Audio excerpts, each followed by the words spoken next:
Wa kuriha khuruju man lam yusalli min masjidin uzzina fih. Azan айтылган мечиттен намаз окубаган кишинин чыгып кетүүсү макрух болот дейт.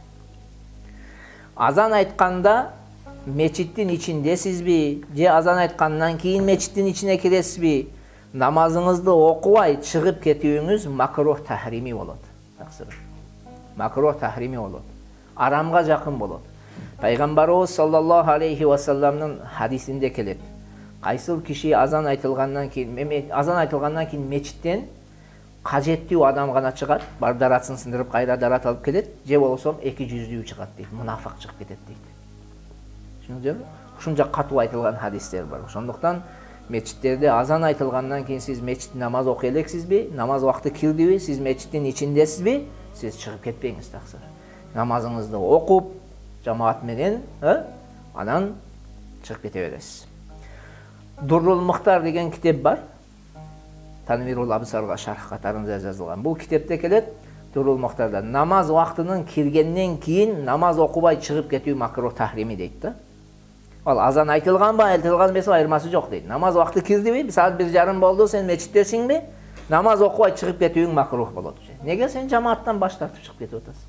Сага жамаат менен намаз окуу суннат муаккада эле. Важипке жакын сүннөттөрдөн болчу. Кээ бир алымдарыбыздын көз карашы боюнча важип деген жерлери бар. Өткөндө айтып бергенмин, туурабы? Жамаат намазынын өкүмүнө. Ошондой эле бул чыгып кетүү эле эмес. Ошондой эле мечиттин ичинде намаз окубай отуруп алуу да эле макрух болот. Турасың мечитте, мен ами мечиттен чыккан эмесмин деп, бирок турасың уюбай.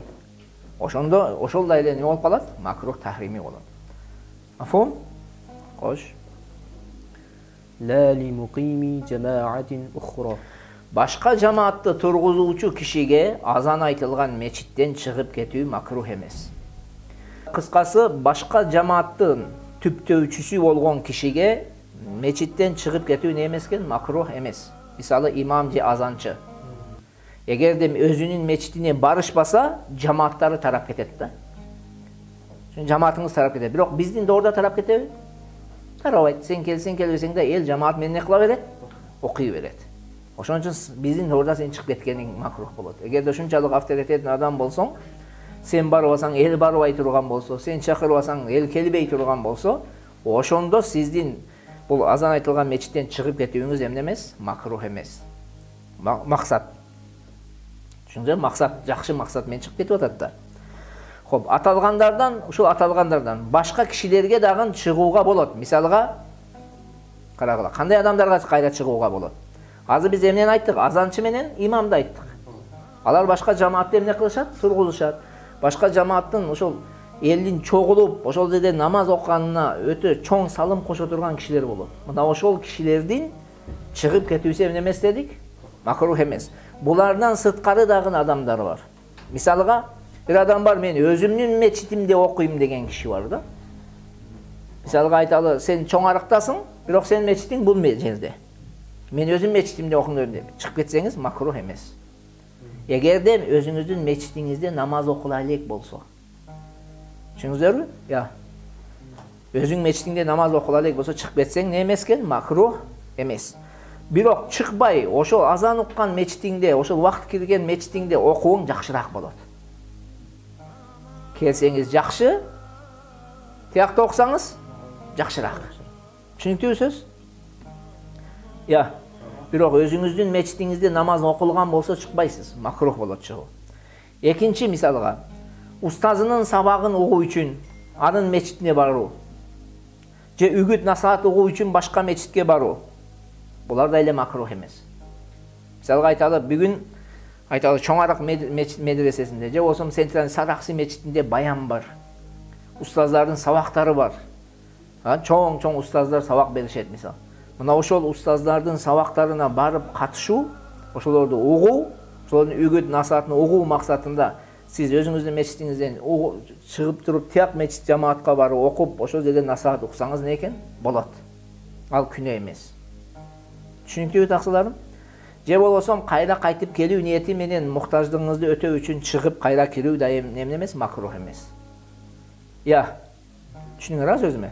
Kop.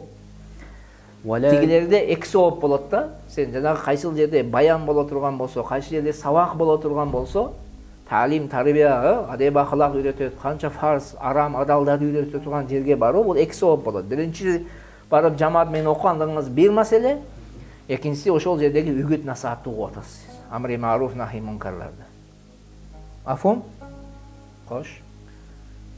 ولا لمن صلى الظهر والعشاء إلا عند الإقامة.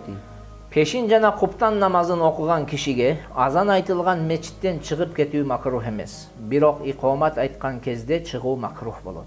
Бул маселени эки бөлүп караш керек таксылар. Биринчиси, эгерде аталган эки намазды, кайсыл намаздарды пешин менен куптан намазды окуган болсо, мечиттен чыгып кетүү не дедик? Макрух эмес. Бул бир маселе. Экинчиси, жамаат менен окубай, ошол жерде жалгыз окугандыгы макрух болот бирок.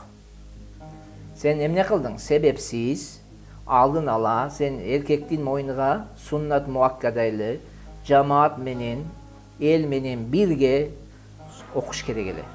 Бирок сиз эмне кылдыңыз? Алдын ала окуп койдуңуз. Ошондой кылгандыгыңыз макрух. Азыр буну алдын ала окуп койсо макрух эмес экен деп кээ бир адамдар ушул сүйлөмдү тескери түшүнүп артып чыгып кете берет да, алдын ала окуп алып.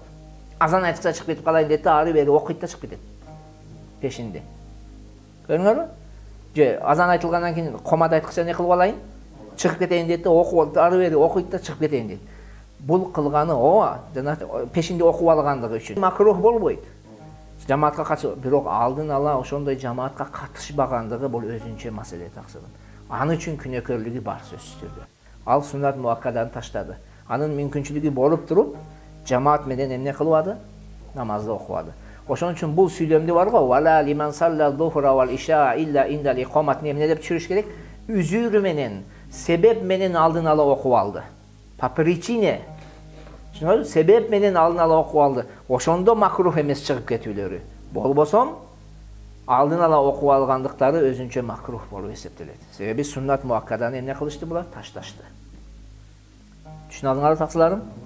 Бирок эмне дедик? Икомат айткан кезде чыгуулары эмне болот? Макрух болот. Бул жерде бирок икоматтан максат эмне? Азанчынын икоматы уже. Биринчи икомат эмне эле? Бул жердеги икомат азанчынын икоматы. Түшүнүңүздөрбү? Кош. وفي غيرهما يخرج وإن قيمت. Пешин жана куптан намазыдан башка намаздарда икомат айтылса да чыгып кетүү макрух эмес. Бамдат намазы, асыр намазы, шам намаздарын окуп алган болсоңуз, чыгып кетүүңүз эмне эмес? Макрух эмес. Себеби бул намаздардан кийин нафыл намаз окуу эмне? Макрух болот. Бирок кайра айтам, алдын ала окуп алгандыгың макрух, аны үчүн күнөөкөр болосуз. Бул жерде үзүр менен, себеп менен сиз алдын ала окуп алдыңыз да. Ошондо чыгып кетүүңүз не эмес экен? Макрух эмес. Тескерисинче чыкпай мечитте отуруп калууңуз макрух болот. Кээ бирлер бар, алдын ала окуп алат намазды. Алдын ала окуп алат да, анан жерде комат айтса да эле бер жакта зикир кылып отура берет. Ошол макрух да, жамаатка катышпай ошондой кылгандыгы дана макрух болот таксыр. Чүнкү эми бул маселеде эмне кылыш керек? Раз алдын ала окудуңбу, чыгышың керек. Чүнкү